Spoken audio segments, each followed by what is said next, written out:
वो शोल्डर की उधर से आना है, इधर घूम के। ठीक है, चलो फास्ट आ जाओ इधर। विसिल पे फिरना, ठीक है? विसिल जब बजेंगे तब फिरना। ठीक है, चलो छोड़ो। आ गया, आ गया। ठीक ठीक ठीक ठीक। दोनों मोदी का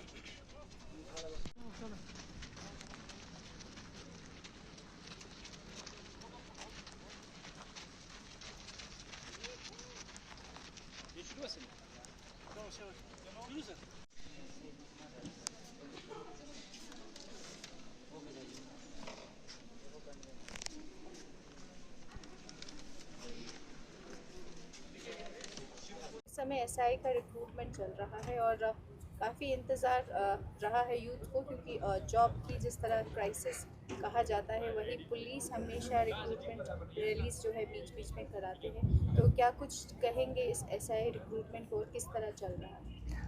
देखें, आप यूथ का जो अनएम्प्लॉयमेंट का मसला है वो तो थ्रू आउट कंट्री है, बट यूटी ऑफ लद्दाख में भी जब से हम देख रहे हैं कि काफ़ी देर से पुलिस में रिक्रूटमेंट नहीं हो पाई थी, और इसमें यूटी एडमिनिस्ट्रेशन ने एक बोर्ड कॉन्स्टिट्यूट किया है रिसेंटली, जिसमें जितनी भी वैकेंसीज़ हैं डिफरेंट रैंक्स में उनकी रिक्रूटमेंट होनी है। सबसे पहले 40 वैकेंसीज़ जो सब इंस्पेक्टर की खाली थी लद्दाख पुलिस में, उसकी रिक्रूटमेंट के लिए प्रोसेस हमने स्टार्ट किया है। और उस प्रोसेस में हमने जून महीने में इसकी एडवर्टीज़मेंट दी थी, जब नोटिफिकेशन निकाली थी, तो उसके रिस्पांस में हमें कोई 7000 एप्लीकेंट्स ने अप्लाई किया है। उसकी लास्ट डेट 10 जुलाई थी। 10 जुलाई तक 7028 लोगों ने अप्लाई किया था। इसमें बहुत मेल्स फीमेल्स दोनों कैंडिडेट्स हैं। अगर हम मेल्स की बात करें, 4339 मेल कैंडिडेट्स थे और 2689 फीमेल कैंडिडेट्स इन्होंने अप्लाई किया था। और इसमें लेह और करगिल जो पुराने ओल्ड डिस्ट्रिक्ट्स थे, उसके हिसाब से अगर हम देखें तो 3473 कैंडिडेट्स लेह से अप्लाई किए हैं और 3555 करगिल से अप्लाई किए हैं।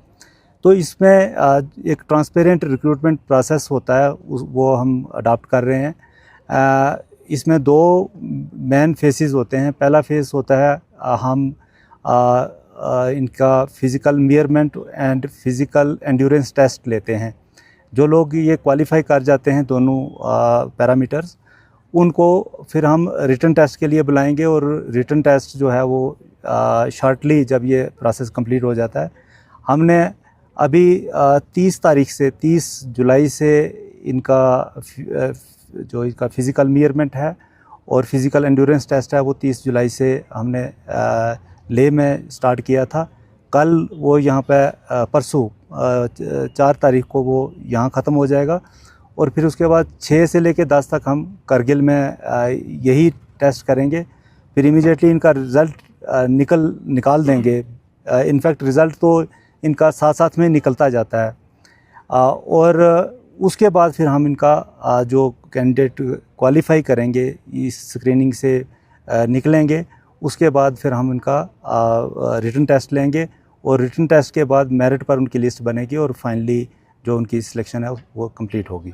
सर, यूटी बनने के बाद पहला जो एसआई रिक्रूटमेंट है यूटी लद्दाख में, तो इसको देख के क्या कुछ कहेंगे? आने वाले और जो रिक्रूटमेंट्स रहेंगे उसको लेके क्या कहेंगे? क्योंकि काफ़ी गैप्स के बाद कुछ रिक्रूटमेंट निकलते हैं, तो आगे का कैसा रहेगा? इसमें हमारी डीपीसीज होती हैं, डिपार्टमेंटल प्रमोशन कमेटीज़ होती हैं, और डिफरेंट रैंक्स पर जैसे प्रमोशंस होती हैं या रिटायरमेंट होती हैं, जो वैकेंसी क्रिएट होती है उसको हम नोटिफाई करेंगे।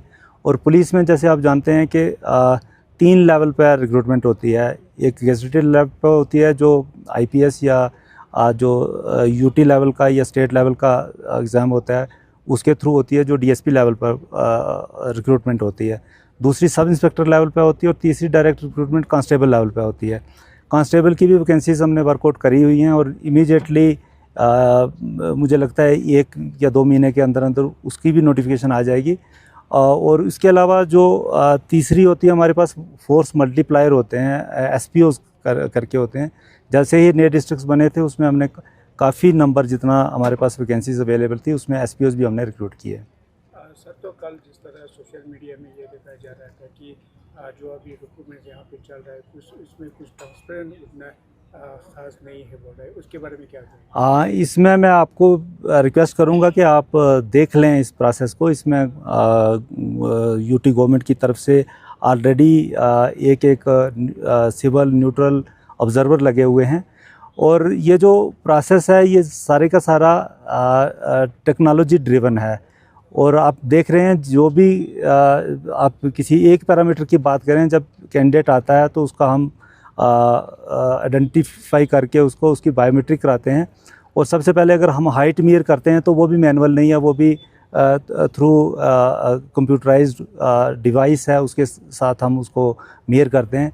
चेस्ट मेयर करते हैं, वो भी कंप्यूटराइज्ड डिवाइस है, उससे करते हैं।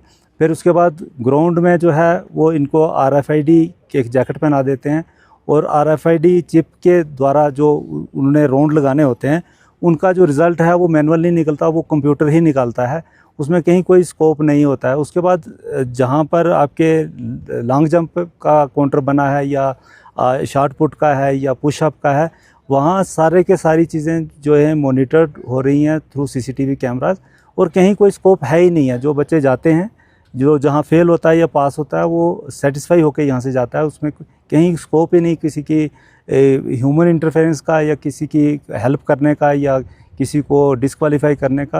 आपके हाथ में या बोर्ड के हाथ में या किसी के कोई उनकी ना हेल्प कर सकता है ना ही किसी को नुकसान दे सकता है। ये पूरे का पूरा एक ट्रांसपेरेंट मैकेनिज़्म है और इसको बोलते भी हम TRP हैं, ट्रांसपेरेंट रिक्रूटमेंट प्रोसेस है। और इसमें जो ऑफिसर्स लगे हैं वो भी गवर्नमेंट ने जो बेस्ट चूज़न है इंटीग्रिटी वाइज उन लोगों को इस बोर्ड में रखा है। तो ये किसी तरह का कोई स्कोप इसमें नहीं है। और जो रिटन टेस्ट होगा वो भी बिल्कुल ट्रांसपेरेंट होगा। उसके बाद उनकी जो मेरिट लिस्ट आएगी वो बिल्कुल ट्रांसपेरेंट आएगी और बिल्कुल कंप्यूटर बेस्ड जो मेरिट लिस्ट है वो आएगी। मैनुअल इंटरवेंशन इसमें बिल्कुल नहीं है। और आपके द्वारा आप क्योंकि मीडिया से आपकी काफ़ी आगे लोगों तक रीच होगी, यही रिक्वेस्ट है कि कोई भी बंदा कोई भी लोगों को कोई मिसलीड करता है या कोई ब्राइब का कोई एंगल कहीं से दिखता है या वो बिल्कुल कोई प्रोपोगंडा के लिए या कोई र्यूमर्स छोड़ते हैं, तो वो ऑलरेडी हमने SSP ले को और SSP करगिल को बता के रखा है कि उनके अगेंस्ट कार्रवाई होगी। और कोई भी बंदा ये टाउट है, कोई बीच में दलाल है या कोई इस तरह का है, तो किसी को ना पैसा देने की ज़रूरत है, रादर आपको इमीडिएटली कंप्लेंट करनी चाहिए पुलिस स्टेशन ले में भी और पुलिस स्टेशन करगिल में भी, ताकि हम उसके खिलाफ कार्रवाई कर सकें। इसमें जो रिक्रूटमेंट है वो प्योरली ऑन मेरिट होगी। किसी का कोई इन्फ्लुएंस, किसी की कोई सिफारिश, किसी की कोई जान पहचान यहाँ बिल्कुल काम आने वाली नहीं है। और बिल्कुल सोसाइटी भी इस चीज़ से आगाह रहे कि ऐसी कोई भी जो ऐसी गलत कैंपेन है वो सोसाइटी में ना फैलाएं। जुले, मेरा नाम पद्मा उमू है और मैं न्यूमा चांगथांग से बिलोंग करती हूँ। तो आजकल यहाँ पे जो NDS ग्राउंड पे वो SI का रिक्रूटमेंट चल रहा है, तो मैंने भी एक हिस्सा लिया है SI के लिए। तो अपने तरफ से पूरा 100% दिया है रनिंग में और शॉर्ट पुट, लॉन्ग जंप सब में। और मेरा थोड़ा सा रनिंग में थोड़ा सा मुझे डाउट था, वो भी हो गया।